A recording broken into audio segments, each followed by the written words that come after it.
Pickup वगैरे नव्हतं, मग मी ते पिकअप फायनान्सवर घेतलं. कृषी केंद्राचं काम आपलं हळूहळू सुरुवात चांगली झाली. शेतकऱ्याच्याच भरोश्यावर सगळं जग आहे आणि 200 रुपयाची रोजी म्हणजे दुकानामध्ये नोकर राहते. शेती काही खूप खालच्या स्तराची नाही आहे. शेतीमध्ये तिथं जे 10-5 हजार रुपये भेटत असेल तर ते करायला तयार, आपण शेती करायला तयार नाही. आम्हाला बँकेचे लोन असते आणि कर्जबाजारी होऊन राहतो आम्ही, आम्हाला व्याजाने पैसे घ्यावं. नमस्कार वणीकर, आज आपल्यासोबत आहे वेदांशु कृषी केंद्र कायर चे संचालक उमेश कुमार पिदुरकर. तर आपण त्यांचा या कृषी क्षेत्रातील अनुभव जाणून घेऊया. सर्वप्रथम आपलं आमच्या व्हायरल ध्वनीमध्ये स्वागत आहे. आपला हा कृषी केंद्राचा प्रवास तुम्ही या क्षेत्रात कसे आला आणि तुम्हाला काही अडचणी आल्या सुरुवातीला, या आमच्या प्रेक्षकांना थोडं सांगा. जसं आता पप्पा आमची शेती करत होते, शेती करत असताना मला थोडंसं वाटलं का शेती करायला पाहिजे. तर शिक्षण चालू असतानाच का नाही मी शेतीकडे थोडंसं वळलो. त्याच्यानंतर मग असंच मी एक वर्ष शेती केली.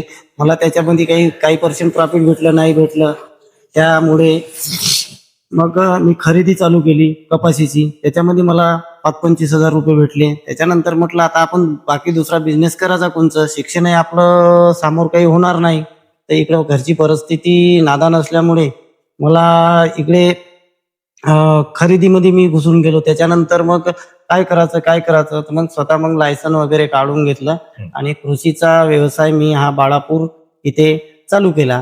त्याच्यानंतर 3 वर्षे आपले तिथं निघून गेले.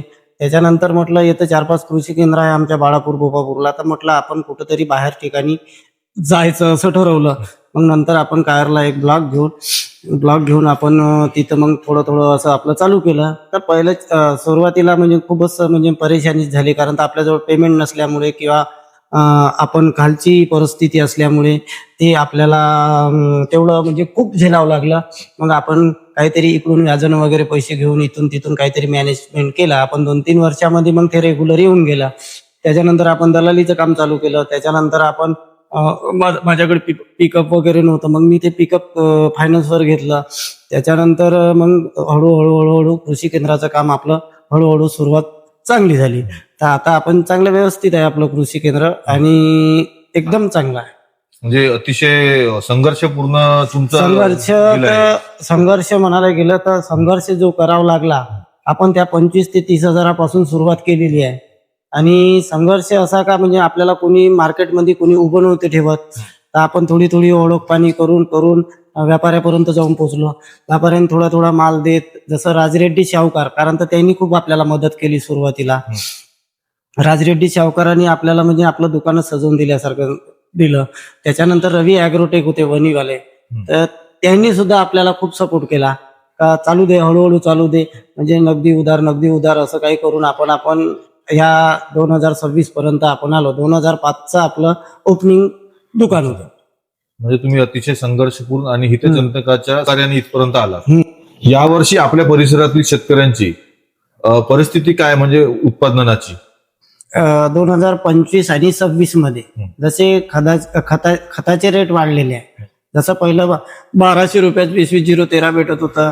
जसं DAP 1350 मध्ये आहे ते 26 1720 रुपये झाला. आता 1950 झालं 2026 मध्ये.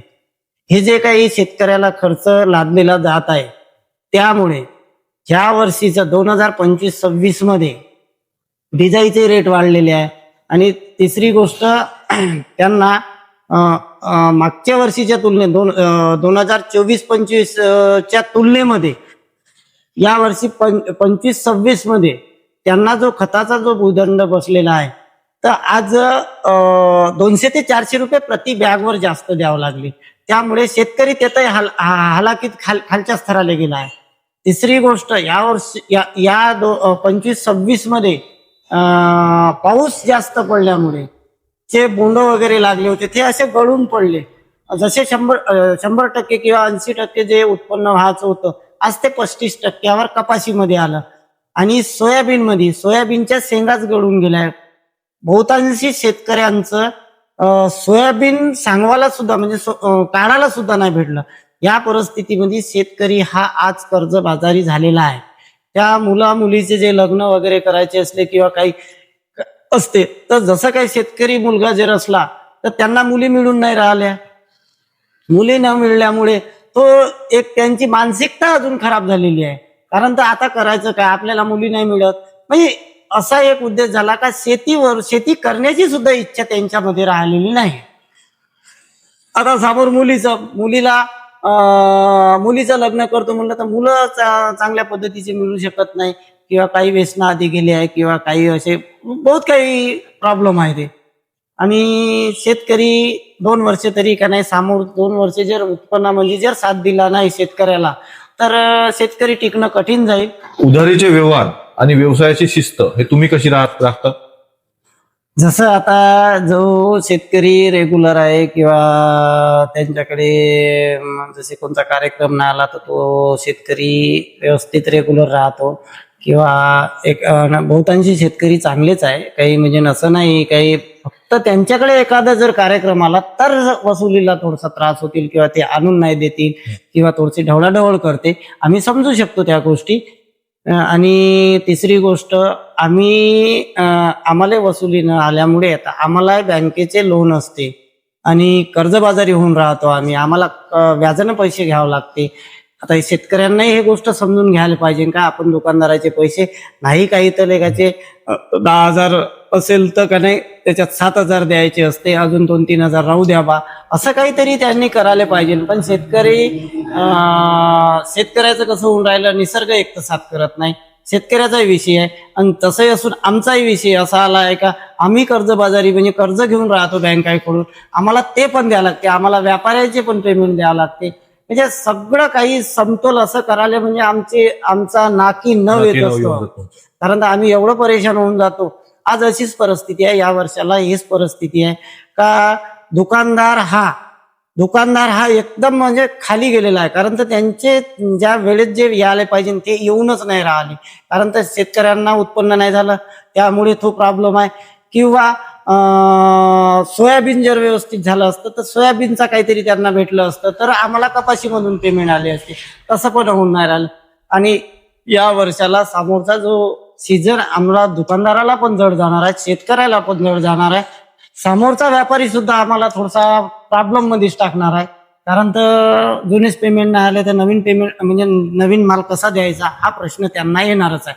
तरी आम्ही काही परिस्थितीनं आम्ही ते जे काही पेमेंट असते व्यापारी वर्गाचं ते पेमेंट आम्ही पूर्ण द्यायची तयारी आहेच. 1-2 महिने मागं पुढे होईल पण पेमेंट आमचे पूर्ण पोचेल. पण शेतकऱ्यांना समोरचं सीझन हे थोडंसं जड जाईल. तुमचा जो स्टॉक आहे आणि एक्सपायरी डेट आहे याचं नियोजन तुम्ही कसं करता? तसा जो आपल्याला आपण जे ऑर्डर दिली असता मग तो माल येत असते, आम्ही एक्सपायरी डेट वगैरे पूर्ण अशी चेक करतो. त्याच्यानंतर तो आम्ही आवक रजिस्टरला घेतो. आवक रजिस्टरला आल्यानंतर आम्ही स्टॉक रजिस्टरला घेतो. मॅन्युफॅक्चरिंग डेट जे असते, मॅन्युफॅक्चरिंग डेट आणि एक्सपायरी डेट हे पूर्ण आम्ही स्टॉक रजिस्टरला घेतल्या जाते. त्याच्यानंतर आम्हाला 1-2 वर्षे जरी झाले तर आमचं स्टॉक मेंटेनन्स मध्ये लक्ष राहते. कारण तर आम्ही एक्सपायरी माल हा कधी ग्राहकाला विकल्या जात नाही. कारण तर आम्हाला नॉट फॉर सेल लिहून ठेवून देतो आम्ही, जर एक्सपायरी झाला तर. नाही तर आम्ही शेवट कंपनीला एक तर वापस करेल 1 ते 2 महिन्याच्या आत, नाही तर तो एक्सपायरी माल जे राहते तर आम्हाला जमिनीमध्ये गाळावं लागते, किंवा असा उघड्यावर सुद्धा आम्हाला फेकता येणार नाही. आणि शेतकऱ्यांना एक्सपायरी डेटचा माल देऊच शकत नाही ना, आमच्या क्लेम मध्ये ते बसत नाही. म्हणजे तुम्ही एक्सपायरी डेट म्हणजे स्टॉकचं पूर्ण ठेवता. मेंटेनन्स आजकाल जी ऑनलाईन पद्धत निघली आहे त्यामुळे शेतकऱ्यांना काही त्याच्या समस्या येत आहे का? समस्या भरपूर आहे शेतकऱ्याची. समस्या अशी म्हणजे ऑनलाईन बुकिंग जे असते त्यांना एक दिवस जात असतो, कधी ते साईड नाही चालत, कधी हे नाही चालत. आणि शेतकऱ्याचा जो दिवस जो जातो, साधा एक आपल्याला कापूस विकायला जायचा आहे तर आपल्याला ऑनलाईन करायचा आहे, 1 दिवस ऑनलाईनला जातो, दुसऱ्या दिवशी त्याच्यानंतर स्लॉट बुकिंग करायचा. स्लॉट बुकिंग हा शेतकऱ्यांना काही कळत नाही. स्लॉट बुकिंग म्हणजे काय, त्याच्यात स्लॉट बुकिंग करायला अजून त्यांच्याकडे जाते. स्लॉट बुकिंगचे सुद्धा ते पैसे घेत असते, 100-200 म्हणलं तर आज तो का नाही एक गाडी विकायची म्हणलं तर 500 रुपये 1000 रुपये असेच जाऊन राहिले. खूप अडचणी आहे त्यांना साधा का नाही पीक जरी लावायचं असून शेतकऱ्याला समजत नाही, आपल्याला पेरवं लावायचं आहे, समजा पेरवं लावायला त्यांच्या शेतातच जावं लागते. काही शेतकऱ्यांना कळत नाही म्हणजे कसं करायचं का करायचं. तर ज्याला कोणाला घेऊन गेला त्याला 100-200 रुपये द्यावं लागते. म्हणजे प्रत्येक ठिकाणी शेतकऱ्याची पिळवणूक होत आहे. आजकाल जे नवीन तरुण आहे ज्यांना कृषी केंद्र टाकायचं आहे, तर त्या कृषी केंद्र टाकणाऱ्या नवीन तरुणांसाठी तुमचा काय असा संदेश आहे? तसं नवीन जर टाकतो म्हणलं तर आमचं आगमनच राहील त्यांना. आम्ही त्यांना थोडंफार मार्गदर्शन करू. आणि तिसरी गोष्ट थोडासा विचार करायलाच पाहिजे, त्यांनी माहिती घ्यायला पाहिजे का म्हणजे समोर चालून असा बिझनेस करायचा आहे तर आपल्याला लागवड किती लागेल किंवा का लागेल, त्या धंद्यामध्ये तर बहुत काही लागवड आहे. आणि त्याच्यातही का नाही नवीन दुकानदाराने नवीन जो मुलगा असते त्यांनी थोडंसं उधारीवर कंट्रोल करायला पाहिजे. कारण तर उधारी देऊन तो सुरुवात राहते, त्याला माहिती राहत नाही का आपल्याकडे ग्राहक आलं पाहिजे बा आणि ग्राहक आपला बिझनेस झाला पाहिजे. त्याला 2-4 वर्षे वेळ लागेल बिझनेस स्टँड व्हायला, पण त्यानं उधारीच्या आहारी जाऊ नये. जसं आता आम्ही जाऊन आहो, काही पर्सेंट जाऊन आहो आम्ही, आणि आम्हाला ते माहिती होऊन गेली आहे का उधार कुठं द्यायचं, का द्यायचं, कोणता शेतकरी कसा आहे, कोणता शेतकरी कसा आहे. बहुतांशी आम्ही देतोच आपला शेतकऱ्यांना उधार, नाही देत अशातला भाग नाही. 10-5% आमची उधारी राहते किंवा 30-40% पकडा, 60% आमचं कॅशच चालते. तर असं काही त्याला थोडीशी माहिती घ्यायला पाहिजे. आमच्यापेक्षा माझ्यापेक्षा अजून काही सिनियर लोक आहे ह्या धंद्यामध्ये जवळपास 40-40, 50-50 वर्षे झालेले आहे, त्यांच्याकडून सुद्धा त्यांनी माहिती घ्यायची. आणि तिसरी गोष्ट ग्राहकाला कोण ग्राहक कसा, तर पहिलं 1-2 वर्षे 4 वर्षे त्यांना ओळखायला वेळच लागेल. तोपर्यंत तो काही पर्सेंट का नाही 25% तो उधारीमध्ये फसल्या जाईल, असं काही होईल त्याचं. आणि बिझनेस करायचा म्हटलं तर तो नवीन पोरगा खाली राहून तरी करायचं काय, त्याला कोणता ना कोणता बिझनेस करायचा आहे तर त्यांना माहितीपूर्वक आपलं माहिती घेऊनच हे समोरचं पाऊल उचलायला पाहिजे. या धंद्यामध्ये जास्तीत जास्त उधारीचा मानसिक त्रास होतो, तर समोरच्या व्यक्तीनं थोडीशी माहितीपूर्वक ग्राहकाची का नाही त्याला थोडीशी ट्राली करायला पाहिजे का म्हणजे हा ग्राहक कसा, म्हणजे समोरचे जे कृषी केंद्रवाले आहे किंवा काय, हा ग्राहक कसा आहे का आहे. सुरुवातीला त्याला नाहीच म्हणायचं, त्याच्यानंतर जर दिलं असेल 4-5 हजाराचं किंवा 2 हजाराचं किंवा 1000 रुपयाचं दिलं असेल तर एखाद्या वेळी दिले तर चालते, पण त्यांना ह्या ग्राहक कसा आहे बा अशी माहिती घ्यायला काही हरकत नाही. म्हणजे त्यांना ग्राहकांची व्यवहार पाहून त्या हिशोबाने उधारी दिली पाहिजे. आणि शक्यतो त्यांना उधारीचा थोडासा का नाही हेच करायला पाहिजे का म्हणजे नवीन असल्यामुळे. नाही तर नवीन कृषी केंद्रामध्ये ग्राहक नवीन लागला आहे त्यांच्याकडे जास्त ओढल्या जाते ग्राहक. आणि स्वतःचा अनुभव आहे, जसे जसे नवीन लागत आहे त्यांना पण डुबवत आहे. काही जुन्या लोकांना डुबवलेले आहे, काही शेतकरी आहे त्या पद्धतीचे काही, पण सर्वच शेतकऱ्याला आपल्याला म्हणता येणार नाही. त्याच्यात 5%, 10% लोक आहेत त्या पद्धतीचे. आणि शेतकरी म्हणल्यानंतर कोण नाही कोणी थोडस कर्जबाजारी असतेच, कारण तर त्यांना समोरचं निसर्ग साथ नाही करत, त्यामुळे हे प्रॉब्लेम येत आहे.